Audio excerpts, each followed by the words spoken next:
Good afternoon all, and welcome to the Content Was Never King Designing E-Learning Solutions for Results webinar. This afternoon I'm joined by Cammy Bean, Senior Solution Consultant, and Zsolt, a Learning Consultant at Kineo. If you'd like to ask any questions during the webinar, please feel free to pop them in the chat and we'll discuss as we go. Over to you guys. Excellent. Welcome everybody. We'll show you our pictures so you can put a face to the name. I'm Cammy Bean. As Sam said, I'm a Senior Solutions Consultant with Kineo. I've been in the e-learning business from a long time back in the mid-90s. And today I've been working with Kineo for about 10 years. So along the way, I've designed hundreds of e-learning programs and looking forward to our session today with you all. Zsolt? Hi everyone, this is Zsolt, Olah. Probably been the same time frame at Cammy is, although I look much younger probably. So today, what I would like to introduce a actually challenge to you on the chat while we're introducing ourselves as well. If you click on the chat, which is the icon top second from the top, there is a 6-word challenge to introduce yourself. So mine is right there. It says technology and creativity, engage the world. So if I had to sum up myself on my 20 years or so in this industry, it would be these 6 things, 6 words: technology and creativity, engage the world. So I'm looking forward to just reading some of yours, who you are, just why you're here today, or just anything about your life. In 6 words while we're going through this presentation. It must be 6 words, and Zsolt wrote mine. I'm going to admit he authored mine for me. Just a nice way to get to know who's on the call today, so you can take your time while you're doing that, and we'll get started. I'm going to start with a little bit of a story, okay? So it's morning in your house. This is a very familiar scene at my house. I have 3 kids, a lot of hustle and bustle. And let's say your spouse has had to run out the door early and has left a note on the counter saying, "Hey, make breakfast for Eliza. She's waking up soon. Can you get some eggs on the table for her because she's going to be hungry?" And you get to work and you say, "Eggs, I can handle this." So you warm up the stove, you put a hot pot of water on the stove, you boil your eggs. You cool down your eggs, and you've got some hard-boiled eggs, right? The order came up, and you were very successful in your delivery of these hard-boiled eggs. But then what happens? Your teenager appears. Eggs? I hate eggs. All right, so she may have liked eggs 2 days ago, right? But today she hates eggs. So this breakfast is a complete failure. She goes off to school hungry. She does not have her needs met. Very familiar story, right?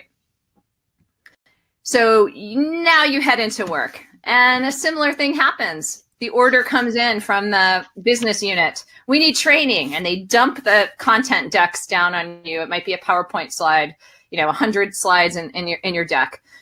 Here's all the content. Make us train, and we've got to solve this problem. So does this feel familiar?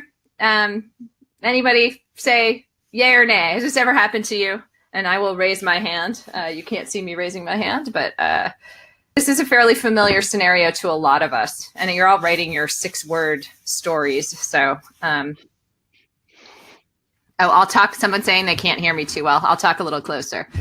All right. So familiar story. Zsolt's going to make this a little bit more concrete now. So all this egg boiling, obviously not related to our industry. So let's talk about an example that it's more closer to us. At some point in your life, you probably had a customer experience calling someone, talking to an agent. So in this case, call center has this problem, low customer experience scores.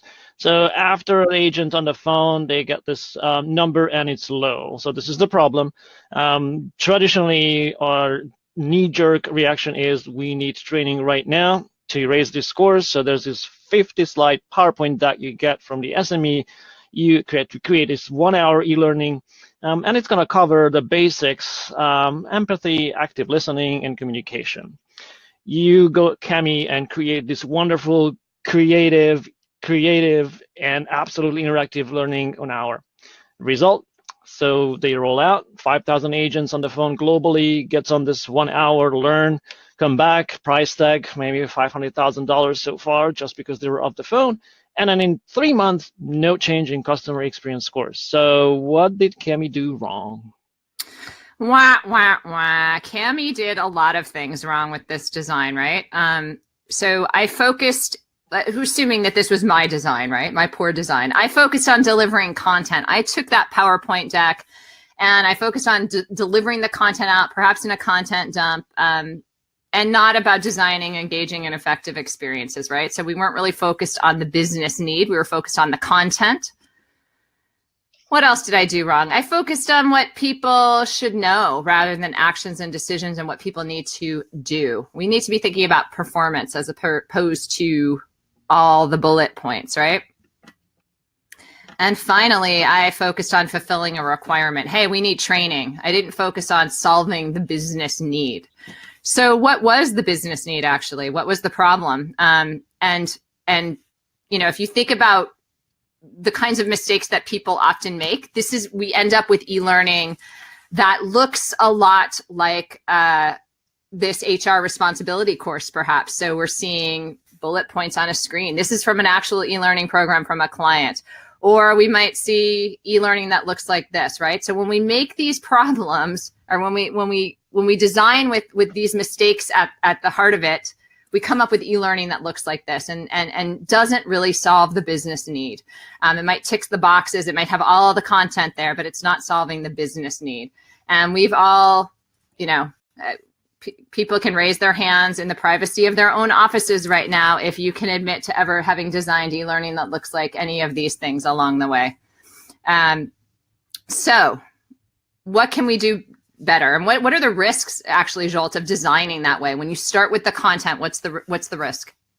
So when I started a long time ago, I actually thought that the better designer and developer I am, the faster I create things. So literally when I got a deck of 50 slides, it was a race of how fast can I turn this into e-learning.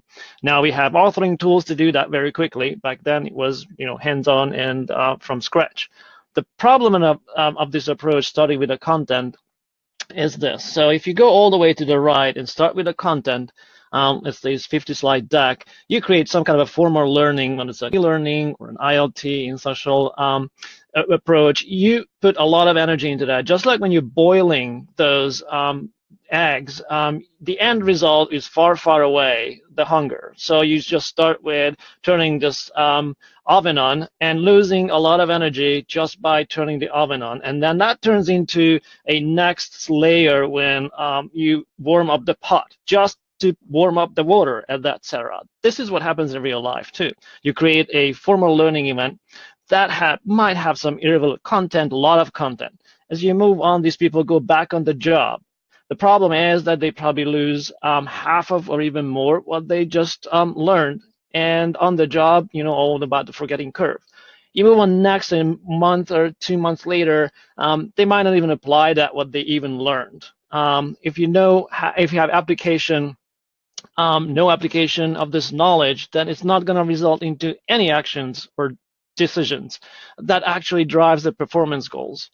And if you're not performing what you're supposed to as an employee, then it probably have no impact on the business goals. So there's a lot of layers between your content and all the way to moving the needle in the business. As long as we're measured on the content, like in traditional format of how many people completed the course and how long they spent in the course, then we have no problem. The problem starts when the measurement starts moving around actual data and what the investment was in the beginning is not paying off in the very end at the business goal. So the risk is starting with content, you actually might end up with content rather than a chain reaction and have impact at the very beginning.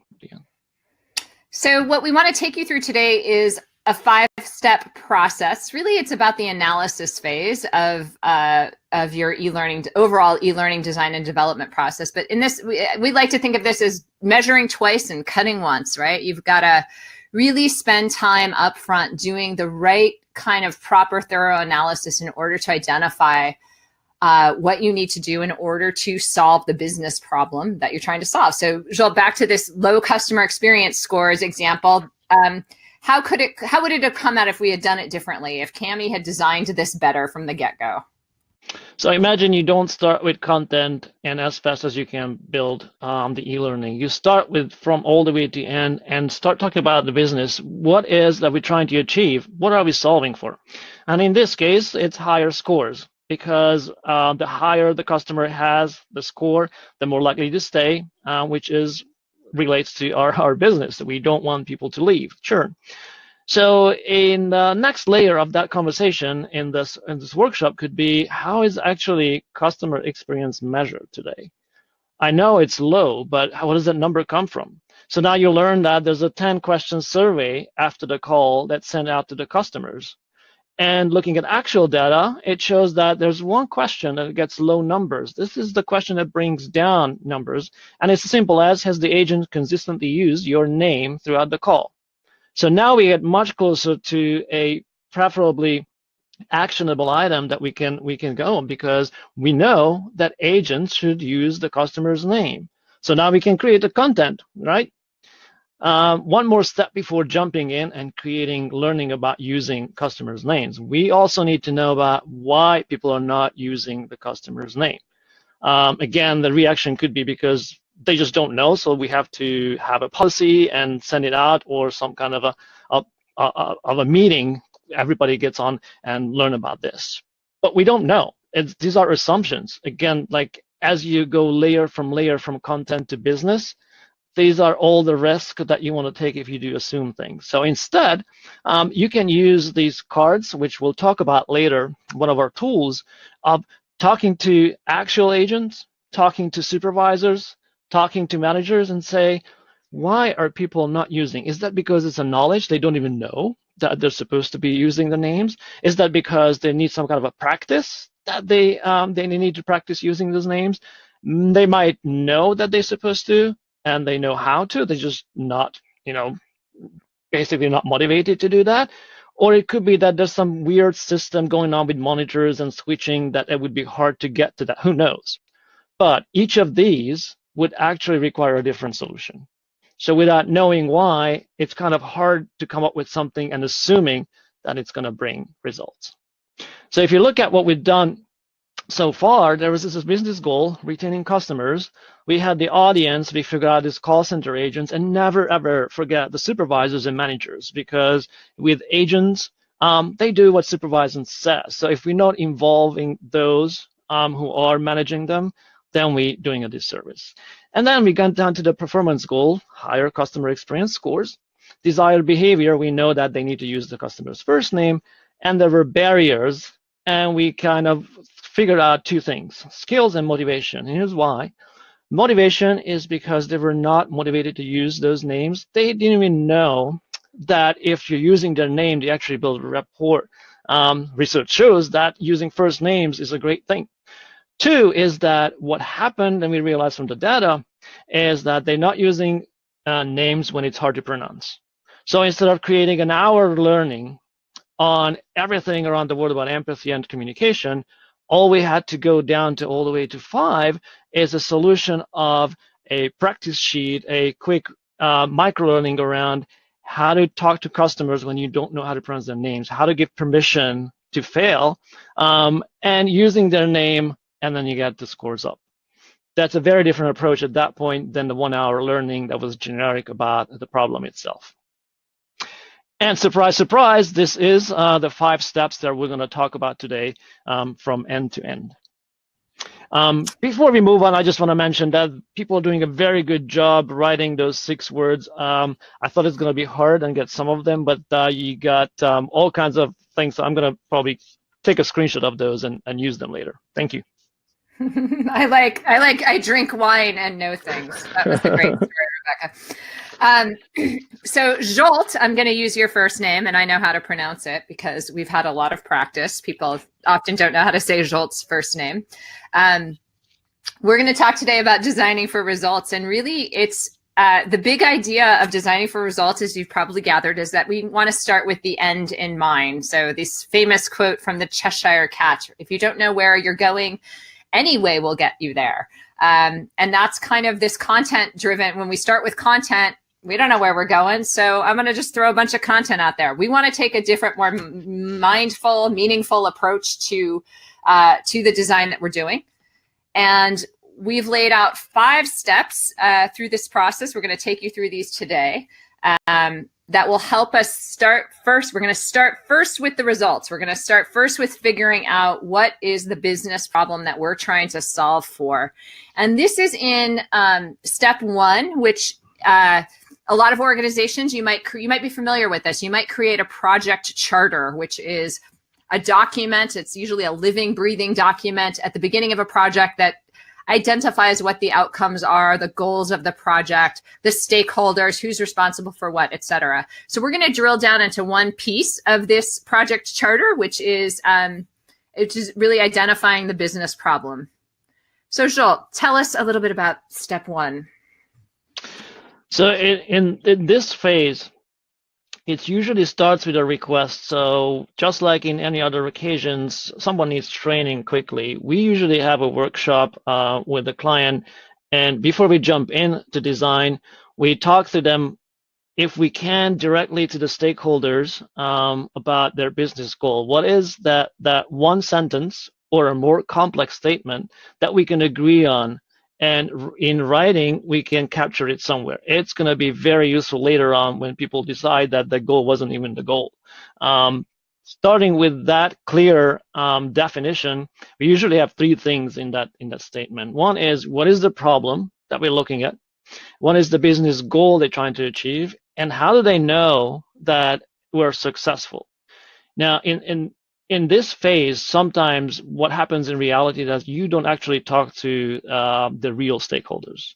You get someone in between who get some vision of what their managers want or leadership want.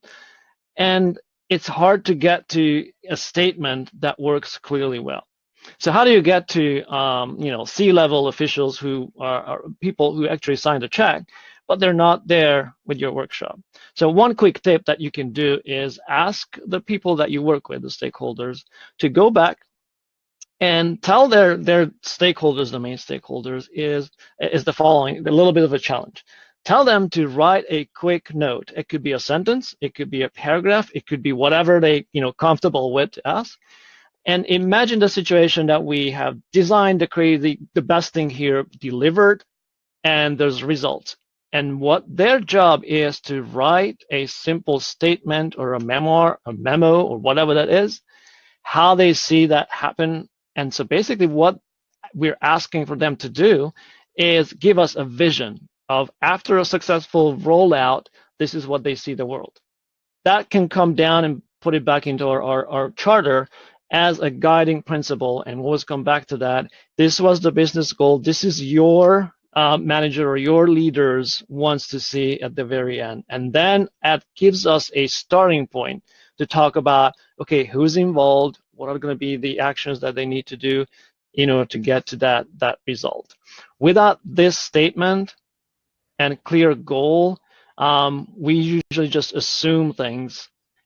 And without that actual conversation, which we'll give you an example, you might go all the way to the end when the stakeholder comes in. I'm sure it happened to you too, halfway through the project and say, what are we doing? This is not what I want. And then we need to go back and redo things. So yeah, here's one thing, let me just interject here, Zsolt. I think by asking those stakeholders that question, you're asking them to get really concrete about what it is you're trying to do.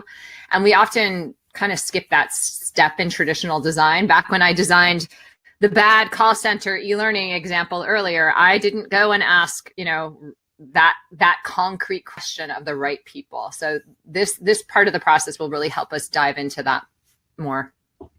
And I mean, in reality, often people that you work with don't know or might not know exactly the business goals. They already come down with a statement that they need training. So it's a conversation starter. But definitely, without knowing how you're going to measure that and how their stakeholders are going to measure it, it's going to be hard.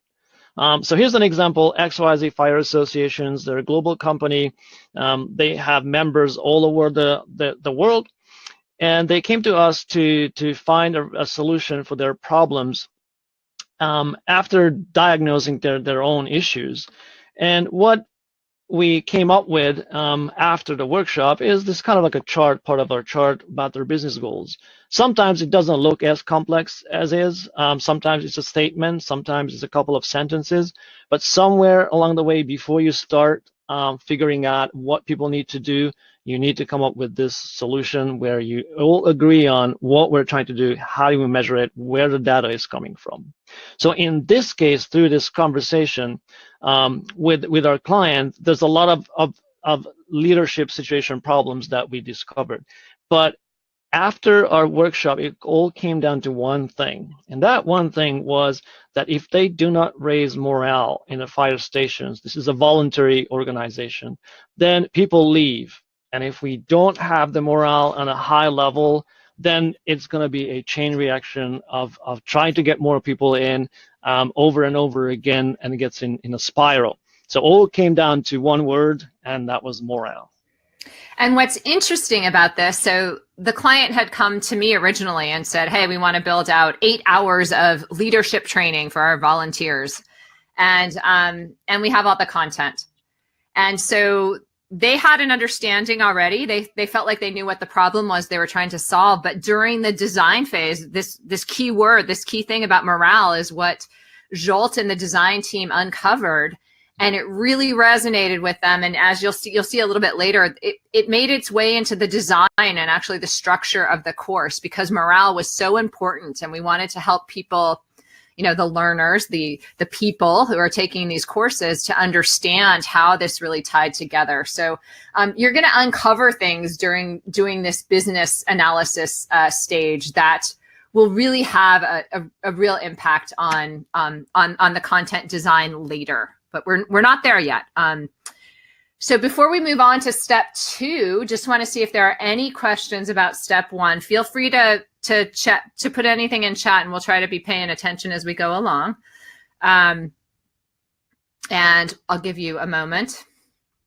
And if you don't have questions, that's fine too. We can save them all to the end, and you can also email us with questions later down the line. So step 2, moving along.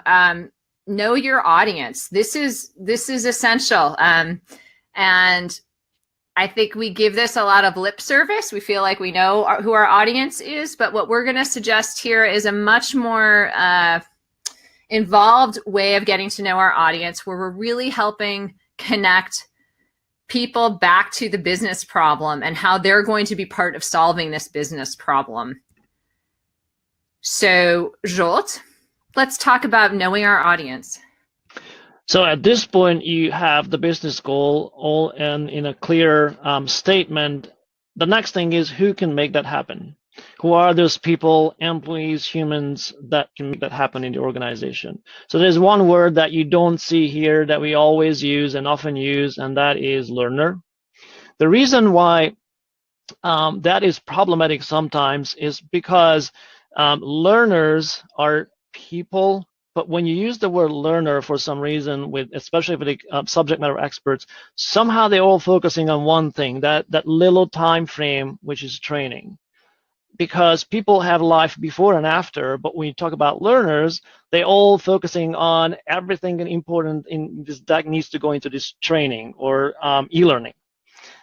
So the reason why we don't use learners as much is because in that way you can expand your conversation with the SME. So when they show up with slides, 50 slides, we can agree that it's all important, but that doesn't mean that all goes into the training itself. So let's talk about how and what we do with people. What we usually do is a learner persona or user persona, user profile type of approach. And I don't know if you're using that in your organization. This is a process, a conversation, a interactive, collaborative conversation with the client. We use a tool called Extensio. Just put it in the slide if you want to give it a try. This is a very inexpensive online tool that is the most simplistic way of approaching this. You can rearrange and ask different questions online and talk through with the customer while they're creating this persona with you. And then with a click, it creates a PDF. So if you've never done personas, the end result of this is basically a picture of a fictitious person who becomes part of our project. It doesn't mean that this person, Mary, in this case, is going to actually show up in the training. It means that Mary represents one of the typical personas that we think of when we make decisions. This exercise here takes a little bit of time with the client, but it is amazing how much information you get out that you don't or never get to when you just ask about the content itself. This is when we talk about what Mary's life is, maybe come up with a little bio of who she is, how and what tools she's using and resources and all of that. So at the end of this, create 2 or 3 of these. One is always kind of like the driving one because it's always one critical persona. And we take these, put in our project and walk with that. If every time in the project, anywhere, we need to make a decision, whether should include some content or not, we go back to this and have a conversation around, does Mary need that at all? With this, people think about more of a person rather than roles like generally you get like managers and so why does that help in order to use these after that in the design? One is, again, is put a human into the center of your design. That almost becomes a person. We actually have project when we create a little stick figure that with a person in it, and we all refer to like, oh, what would Mary do here? You can get better context about the workplace. How is the training that you create is going to be used? What are those invaluable insights of how stakeholders at SMEs view the same problem? Sometimes in these conversations, you gain more information how your stakeholders talk to each other than what you get out of just conversation with the SME. And then the final thing is very important is you get to identify actions that this person should be doing and the barriers why they're not doing, and that helps us to move on with these steps. Without information, again, you would just assume things after a while, and those assumptions can bite you after that. Now, one word about this audience creation, whether you do it directly with learners or people directly talking or through SMEs, sometimes it's not perfect. And that's okay. Hey, Zsolt, you were going to pull up a poll now just to see if people are actually doing personas now, or sort of curious what kinds of activities people are doing around audience identification or audience understanding. And we definitely encourage you to try this. Imperfect user personas are better than the ones you've never created. They're just going to help lend that human touch to the experience and help you really put yourselves into those people's shoes as you're going through the experience. And the last thing about this tool that we're using, since it's online, some of our clients like to do it on their own. So we create one of these, and then we just give them the link, and in their free time, or whatever the time frame is, they work together and they create it. So you don't have to sit everyone in one room to create all 2, 3. Others like to work with us to get them done, but sometimes you just take it as a homework and they're, have fun with it to create internally and then come back with those insights. So it looks like probably about, I have to add, and I can't see the numbers, I think about 54% are not doing user personas now, but a lot of you, 45% of you are saying, no, but this makes me think this might be something I'm trying. And kudos to the 27% of you who are doing this occasionally, and the 18% of you that are doing it always. I think that's great. So yeah, no, but this makes me think. We have a little typo there. We did this at the last minute. So yes, you guys got the answer there. So yeah, hopefully you're gonna try something like this. Go check out Extensio and really think about how to interject the human back into this experience. All right, so step 3, moving along, we have created a clear project charter. We have a good idea of the business problem and what we're trying to solve for. We've dove into our user personas and have a good understanding of our audience and how they connect back to that business problem and what their performance goals need to be and the barriers to achieving that are. That's what step 3 is all about. So we're making that connection between the audience and what they need to be able to do.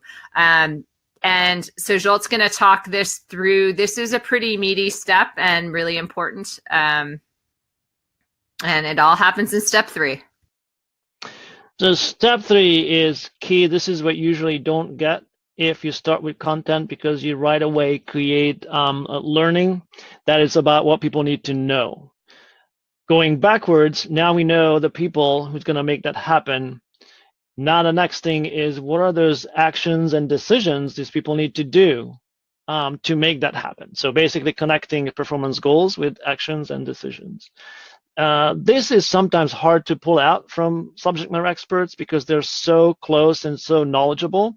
So when we create the learner persona, we ask simple questions like, tell us about Mary's frustrations. And I got a list of things of what's getting in the way of doing the things right there. And that's a segue into those actions and decisions, and then finally what the barriers are to do that.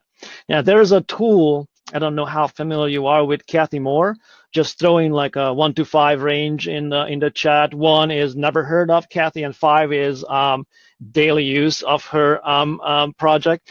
But there is a process called action mapping, done by Kathy Moore. And this action mapping is a process that helps you cut all the fluff and content that you don't need down to the performance and actions and map them to the right activities in your learning. That process takes a while to get through sometimes, but it helps a lot in the beginning because then you can focus on real actions that actually makes a difference in your design. Now, there is sometimes you work with stakeholders and subject matter experts who are not familiar with this process, and it's sort of hard to come up with those actions and decisions that they need to do.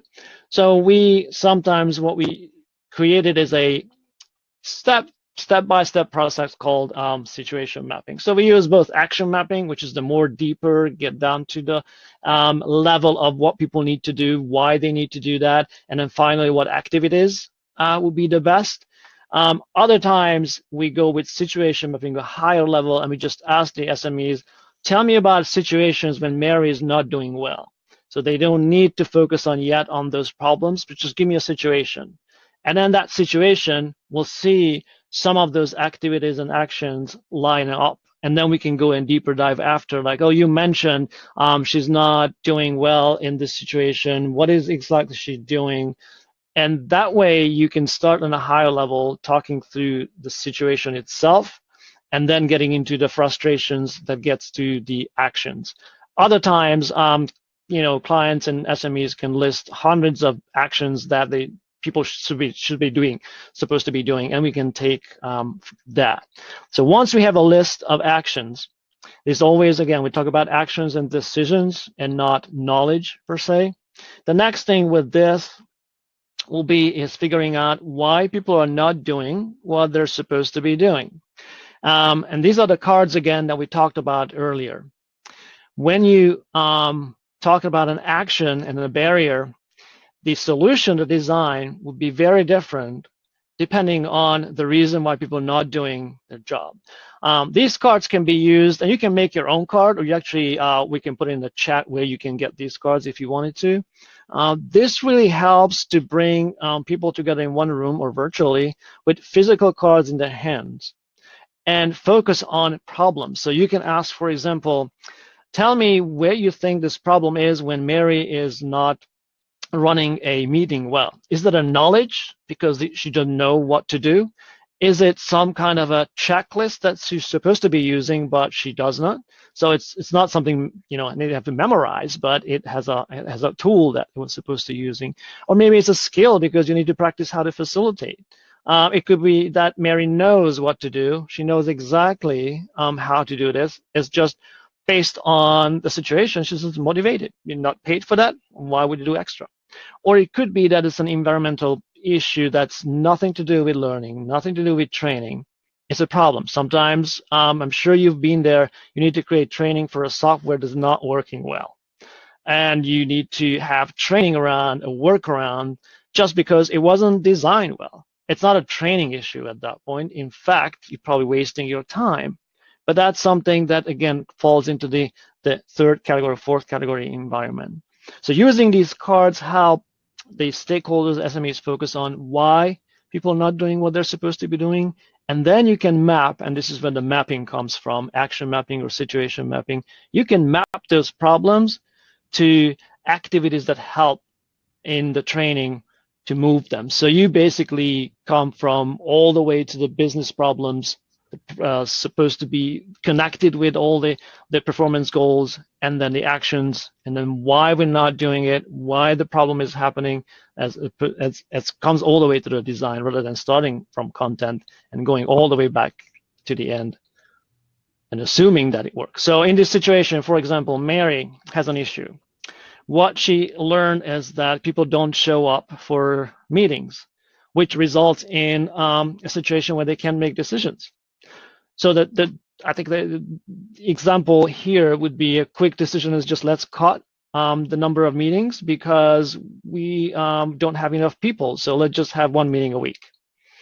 The problem when you go through this exercise is that you're not solving, or you may not solving the right problem. You're solving something, but that might not be the right problem that actually is the reason why people are not showing up. Go through this exercise with the cards.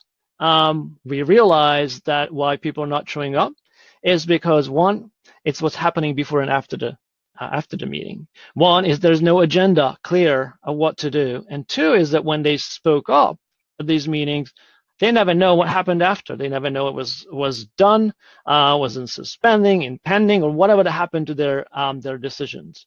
So the problem was not that there are too many meetings. The problem was what happens before, during, and after the meeting. So now we can focus on the training of learning how to do these things. And sometimes it's a checklist of here's the agenda, it should be sent out, these are the items. Sometimes it's skill of how to facilitate training, and sometimes it's simple motivation that let people know what happened to a decision after.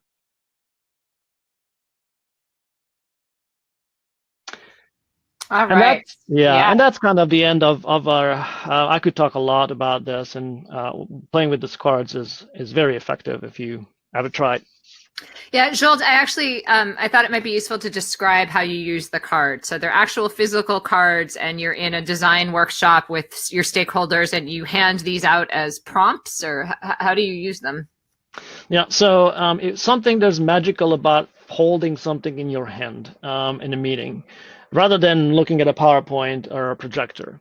Once they show up with these cards, sometimes these stakeholders are higher level, C-level stakeholders, and they don't have much time.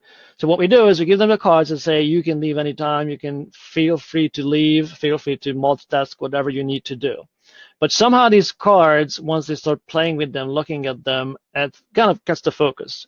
And then from the moment we start talking about problems, it helps them focus on a different type of problems. If nothing else, the two knowledge, use and recall, is something that that they never thought about. What they always approach things as a knowledge problem is that we need a training, put in a training, and people are going to remember those things. That's the knowledge part. But most of the time, there's difference between something so important that you need to be able to recall it anytime versus something that a tool or a checklist can help you. So now you're talking about two different approaches that they can say, oh yeah, so if I don't push this like 20 slides into this training, but create a checklist that people can use on the job, then all I have to do in the training itself is talk about the checklist itself. And you took 20 slides out of that training, because the knowledge doesn't have to be in their head. It just have to be on the time when you need it, some way accessible. So those are the things that that help people focus on different issues and their barriers, rather than just generally talking through a PowerPoint. Yeah, great. So Zsolt will share where you can get your own cards made up. Might be a really useful tool to use in your next design meeting. Now, if we go back to the beginning of our session today, we asked you all to describe yourselves in 6 words. Stephen Colbert said, well, I thought it was funny.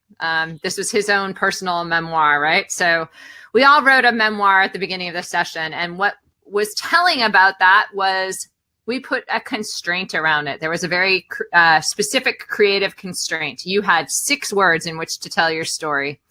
And so in our projects, in the design work that we do, there are often a lot of constraints that get put on us. And this could be, and it's really important to surface these solution constraints as part of step 4. So it could be that, you know, you can only use the color blue, or you can only use graphics like that are this and that have these kinds of fonts, right? That's a constraint. You got to work within that. It could be, it has to be 6 words or less, or it has to be under 20 minutes, or we can only use this technology tool. So we are really focused in step 4 on uncovering those solution constraints. And so Zsolt is going to talk a little bit about, because really steps 4 and 5 can be done together. They're kind of they coexist a little bit. Did I miss? I don't think I missed anything on constraints. You kind of get the idea. Yeah, so constraints we need to know before we jump in and create some kind of a cool design. So let's just walk to the next topic, which is the design part. Once you know what your constraints are, you know everything of how you create the training, you know why they're not doing what they're supposed to be doing. Our early design sketch may look like this. And we're using Balsamic. If you are familiar with that, it'll be XD, that type of thing, just to create a sketch. And this is for the XYZ association. And this is what it looks like when it actually created. And if you remember the early part of our webinar, we said there came our workshop down to 1 word. It was very crucial. It was morale. So we actually have a built-in morale meter. And every action and decision in this story-driven approach comes back to the morale. So they can see the morale going up and down as they complete the training for this. And then that kind of concludes the 5 steps, the process that we go through. And here's a quote that Cammy's going to interpret now. We were laughing about this earlier. Anyway, I think the point of this quote is really, when you're designing a solution, you know, this whole thing about involve me and I learn. And I think we know when we are designing, there's different triggers that we're kind of pulling as we're figuring out what are the right instructional strategies to include for a different solution. And there are 6 of these. These are not necessarily steps. They're kind of like levers or levers, however you want to pronounce it. As you think about the motivations and they're not constraints, but they're going to inform what instructional strategies you pull together to create your overall solution. So you've done a lot of analysis up front already. And throughout this, you've been kind of keeping in mind these levers, right? So is this solution, is this problem that we're trying to solve, is a barrier a lack of motivation, right? So if I really don't want to even bother with this change, how am I going to make sure that this is a motivating experience that people are going to want to come to? How do I design a learning journey that's going to capture hearts and minds? So you might have to have more high impact animation, or you might have to have a really compelling story to pull people in if motivation is a factor. But you may not need to do that on every single learning solution, because motivation may not be an issue on every, for different problems. People may have a lot of self-motivation, and therefore you don't need to expend your energy, back to the boiling of the eggs at the beginning of the session. We don't have to spend energy on engagement if it's not really a critical factor. So as you're kind of thinking about how you're going to design the solution, you're thinking about these strategies. So diagnose: is the learner aware of their own performance gap? Do they kind of understand what they don't know? If that's a problem, then you might have to build in self-assessments, adaptive learning journeys. You might have to have pre-tests to allow someone to better understand where their gaps are.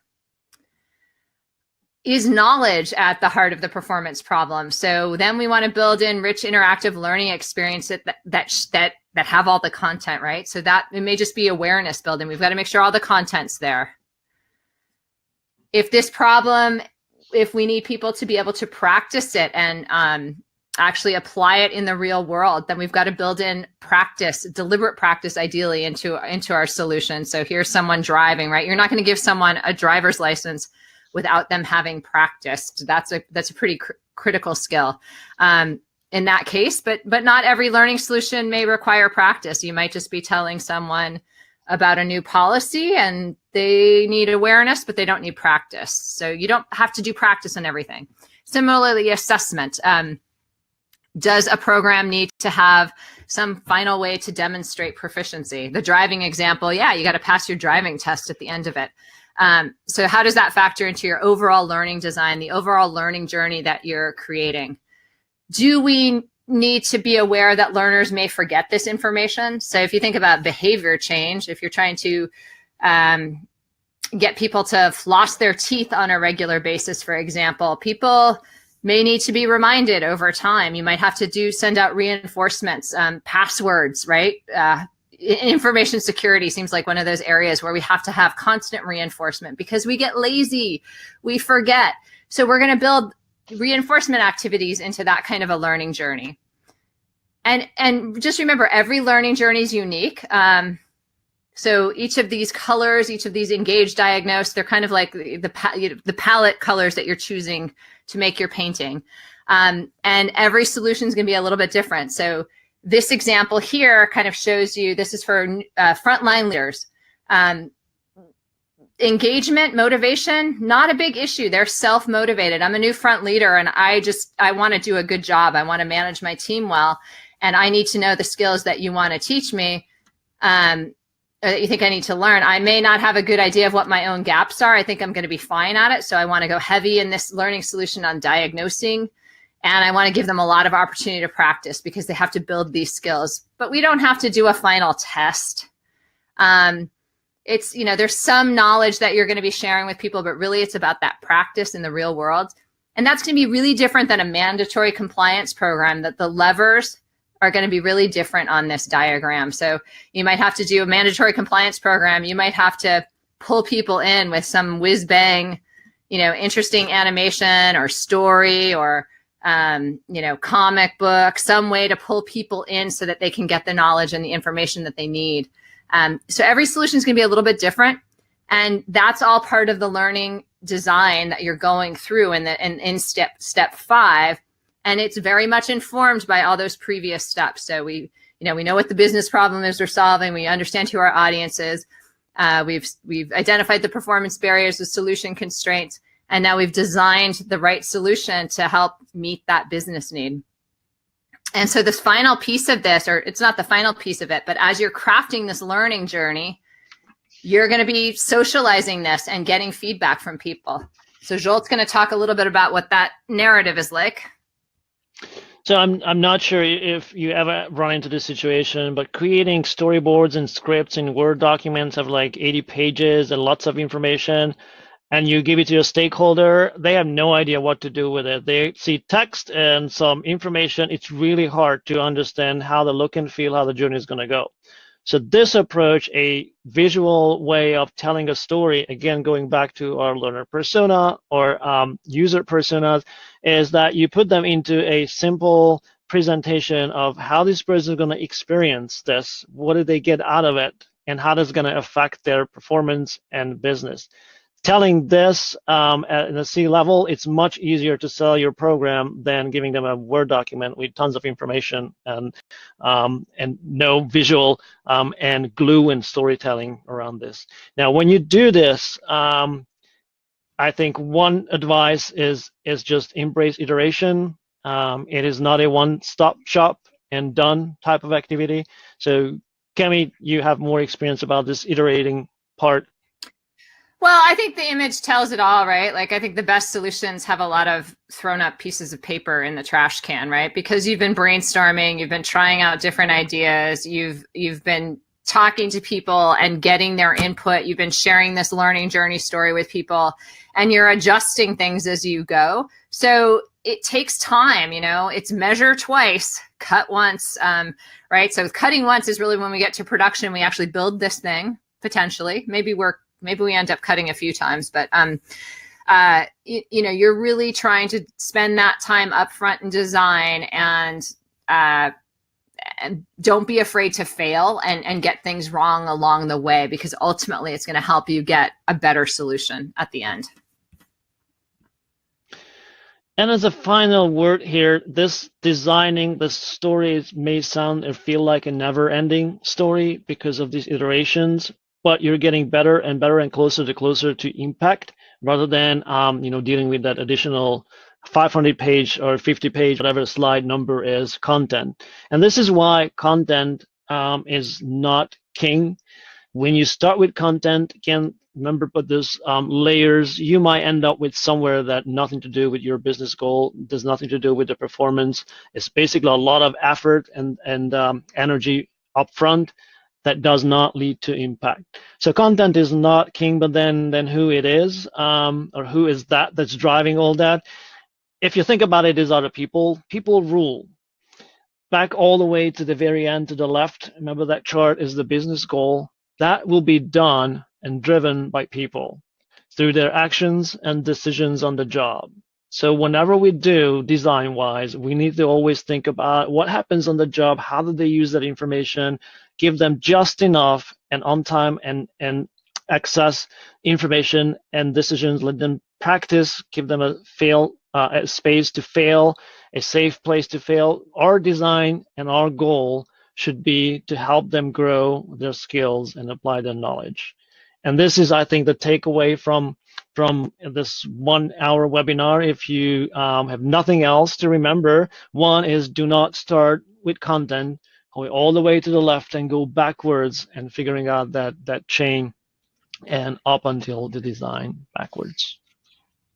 Start with content and people rule, or as I like to say, it's all about the people, man. We're often developing technology solutions, content delivered through digital means, but ultimately it's about the people, and we want to keep that at the heart of everything that we do. So it has been a pleasure to be with you all today. Feel free to reach out with questions. We'll share our contact info in a moment, and if you're looking for a learning partner, Kineo is here to help. We'd be delighted to talk to you about your challenges and how we might be able to apply our process to what you're doing internally, and help you design some great learning solutions. We have a lot of experience. We've developed hundreds and hundreds of e-learning, thousands probably even of courses over the last 15 years. We've been around since 2005. And a lot of collective experience within the organization. We'd be delighted to help you. We are going to share the ebook that this webinar today was a companion piece to. So that'll be popping up in the link in just a moment here. And feel free to ask us any questions. I and Zsolt, we're widely available on Twitter. Feel free to hit us there or send us an email directly. And of course, you can get in contact with us all. So I'm going to turn it back over to the UK, and they're going to wrap things up today for us. But thanks so much for joining today. We really appreciate it. Thank you so much. And as you probably noticed, we are quite enthusiastic about this project. So yeah, don't be a stranger. That's great. Thanks, guys. I certainly found that really beneficial. I hope you guys did too. If you'd like to carry on the conversation with us, you can reach out to us where we're at Kineo on Twitter, or you can also reach us at kineo.com.